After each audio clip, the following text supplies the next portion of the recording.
Hi there.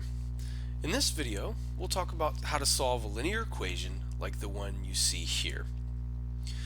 We're supposed to find a value of x that makes this equation true. In other words, 8 times something plus 4 should be equal to 5 times something plus 10. Let me just say a quick word about how I've modeled this equation using algebra tiles. To model the expression 8x, I've selected 8 tiles, each of which represents 1x. So I've got 8 groups of x to represent 8x. The green tiles represent this part of the equation.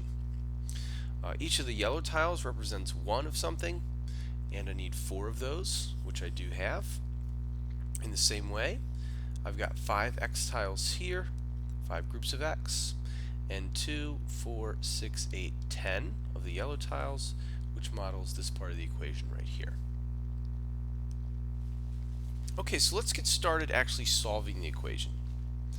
Now, as everybody knows, one of the fundamental things that allows us to solve equations is we can subtract the same quantity from both sides of the equation without changing the solution. So I'm going to go ahead and do that.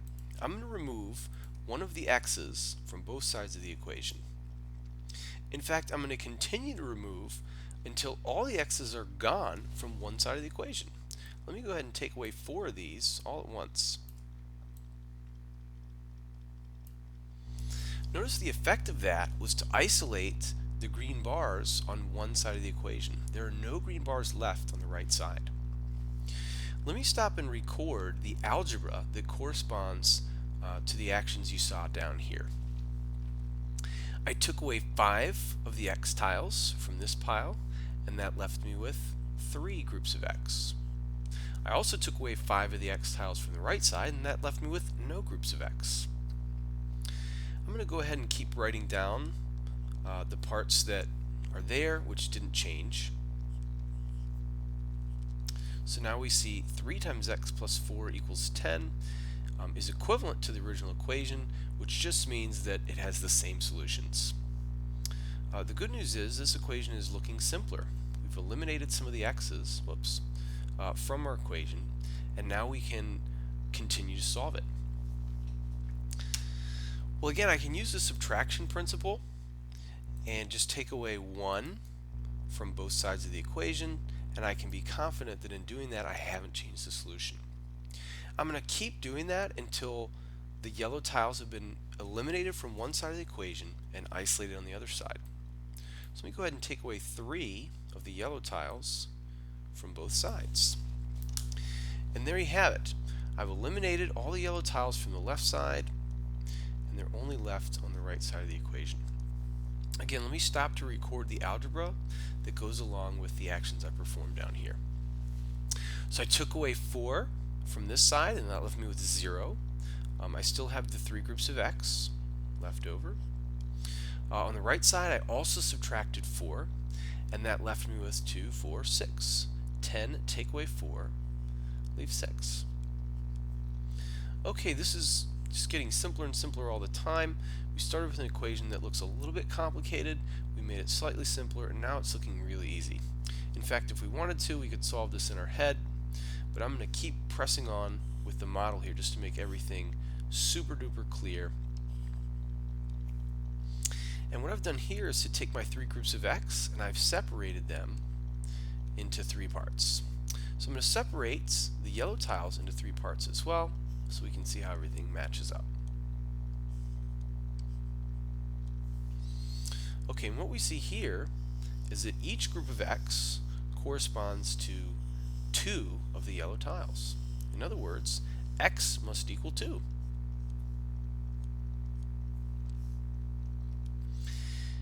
The algebra that goes along with that action, when I separated into 3 piles, that was like dividing by 3. 3x divided by 3 should give 1x. And when I separated the 6 yellow tiles into 3 piles, that was like dividing 6 by 3, and you can see that the answer is 2. Now that we've got x isolated, we have x equals 2. That represents the solution to this equation. So that's our answer right there. Hooray! Mathematicians, though, like to be really confident in their answers, and so they always go back and check their work. We'd like to have a way to convince ourselves that this is the right solution. So in order to do that, I'm going to write in the value of x, which we found to be 2, and let's make sure that that really does satisfy the original equation.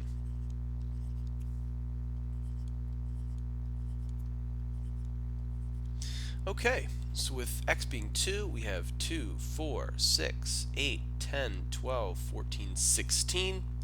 8 groups of 2 does indeed make 16, and we'll add the 4 more and compare it to the right hand side. Here we have 2, 4, 6, 8, 10. 5 groups of 2 makes 10, and we still have the 10 yellow tiles over here. Oh, a little bit sloppy there, sorry. We see that 16 and 4 makes a total of 20. 10 plus 10 also makes a total of 20.